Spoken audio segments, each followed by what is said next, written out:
पाकिस्तान और भारत के दरमियान एटमी तनसीबात और कैदियों की फ़हरिस्तों का तबादला। साल नौ के पहले रोज़ पाकिस्तान और भारत के दरमियान अहम दस्तावेज़ात का तबादला हुआ।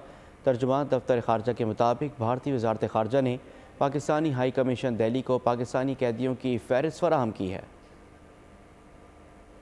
पाकिस्तान और भारत के दरमियान एटमी तनसीबात और कैदियों की फहरिस्तों का तबादला। साल नौ के पहले रोज पाकिस्तान और भारत के दरमियान अहम दस्तावेजात का तबादला हुआ। तर्जुमान दफ्तर खारजा के मुताबिक दोनों ममालिक ने 1988 और 1991 में किए गए मुआहिदों की रोशनी में दस्तावेजात का तबादला किया। पाकिस्तान की जानिब से 231 भारतीय कैदियों की फहरिस्त भारतीय हाई कमीशन को, जबकि भारतीय वजारत खारजा ने पाकिस्तानी हाई कमीशन दिल्ली को 418 पाकिस्तानी कैदियों की फहरिस्त दी। पाकिस्तान ने भारत पर जोर दिया है कि वो सजा मुकम्मल करने वाले पाकिस्तानियों को फौरी रिहा करे।